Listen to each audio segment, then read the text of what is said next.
I have not said my sister's name out loud in 3 years. Tonight I am writing down what happened because I think it is starting again.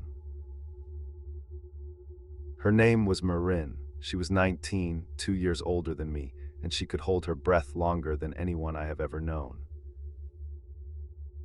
We grew up on Calder Lake, in a house our grandfather built so close to the water that in spring you could hear it breathing. Every December the lake froze, and every December our mother said the same thing. Stay off the ice until January, the lake keeps what it takes. We thought it was just a saying, but she never said it like one. She said it with her eyes on the water, like something she had been made to memorize.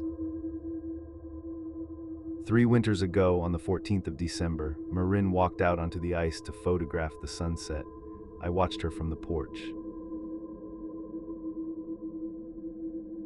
I heard the crack before I understood it, a sound like a door splitting down the middle. Then she was simply not there anymore. I ran, I screamed her name into the hole until my voice tore.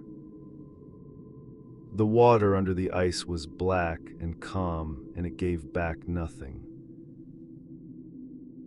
The divers came the next morning, 4 of them working in shifts, dragging lights through the dark for 2 days. They found her camera, nothing else.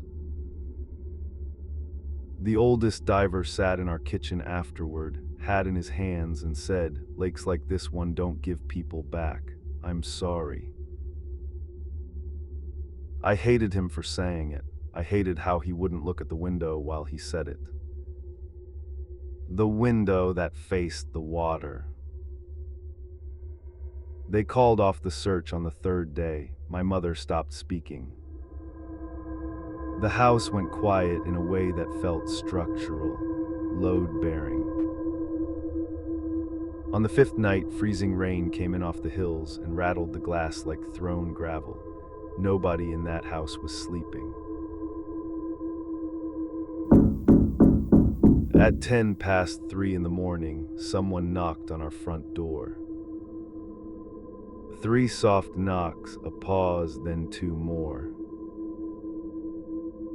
I want to be honest because this is a confession. Standing in that hallway, 17 years old, I knew it could not be her. I opened the door anyway. Because hope is not a feeling. Hope is a thing with your sister's face, knocking in the rain. Marin stood on the porch in the clothes she drowned in. The rain came down in sheets all around her. She was completely dry. I should have shut the door. Instead, I stood there taking inventory, 5 nights, black water, dry hair, dry sleeves, and refused every item on the list. You can refuse anything in the first minute if the alternative is your sister. She said my name, Eli. And she smiled, and the smile arrived half a second after the word, like sound crossing a great distance. My mother came down the stairs and made a sound I have never heard a person make since. Joy and terror are the same pitch. She wrapped Marin in blankets she didn't need, fed her soup she didn't eat. Called it a miracle over and over until the word lost its shape. We told no one. My mother begged me. People would ask questions, run tests, take her away. The lake had given her back. Why question grace? For a few days I let myself believe it. That's the part I can't forgive. I slept down the hall from it and I believed. But Marin never slept. I'd pass her room at night and see her through the gap, sitting on the made bed facing the door. She didn't blink so much as remember to. When she drank water, she held it in her mouth a long while before swallowing, like she was collecting it. Once I hugged her, and underneath the soap in the borrowed sweater, I smelled it. Cold water, deep water, the smell of December under the ice. I said nothing for my mother's sake. I decided grief was doing this. That I was hunting for reasons to lose my sister twice. In the second week of January, a storm took the power out. The house went black. I felt my way downstairs to find the candles. I lit a match. In that small ring of light, I saw Marin at the kitchen window, perfectly still, her palm flat against the glass. Beyond her, out on the frozen lake, the darkness was arranged. The shape standing on the ice, far out, patient as fence posts. The match burned down to my fingers. When I lit another, the lake was just a lake, and Marin said, "Go back to bed, Eli." Her voice was kind. The kindness was what scared me. It sat on the words from the outside like paint. I lay awake until dawn while the inventory I had refused on the porch came back, item by item. 5 nights underwater, no body, dry in the rain. I had opened the door to something. After that, I watched her the way she watched the lake. 3 nights later, I heard it, soft and careful and endless, coming from her bedroom. 3 knocks, a pause, 2 more, for hours. I eased her door open an inch. Marin stood in the dark, facing the closed closet, knocking on it, listening, adjusting, knocking again. She was rehearsing. And I understood, with a feeling like ice giving way under me, that the knock I answered that night had been rehearsed too. Somewhere under that lake, something had practiced my sister. Her face, her voice, her knock. Practiced until it was good enough to be let in. I should have taken my mother and run that night. Instead, I did the brave, stupid thing. I asked Marin a question. I found her at the window the next evening and said, "What were you doing last night with the knocking?"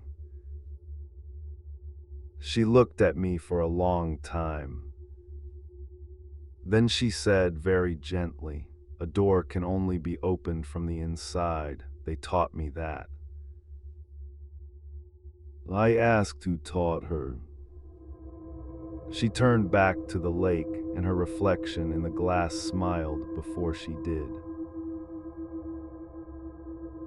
She said, "There are so many of us down there, Eli, everyone the lake ever kept. But only one gets sent up to learn the doors." I don't remember leaving the room. I remember sitting on my bed, back against the wall, while the truth assembled itself in front of me. Marin had not been given back, she had been sent ahead. Every lock in our house was her homework, and when she finished learning, the rest would come to collect. My mother would never believe me. I tried anyway, and she slapped me, the only time in her life. She said, "I lost 1 child, don't make me lose 2. The last storm came on the final night of January. Rain over ice whined off the hills, thunder so low it lived in the floorboards. At 3:10 in the morning, the knocking started.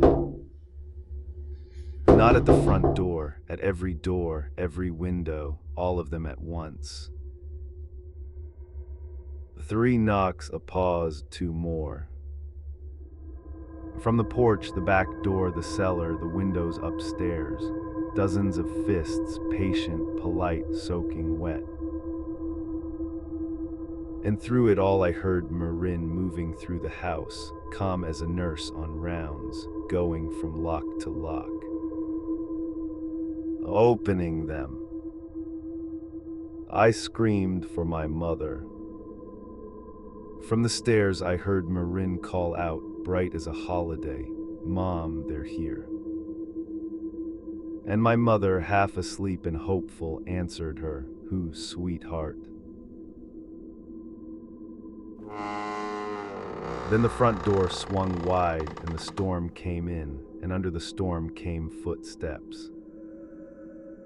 Many, slow, wet. The whole house filled with the smell of the lake.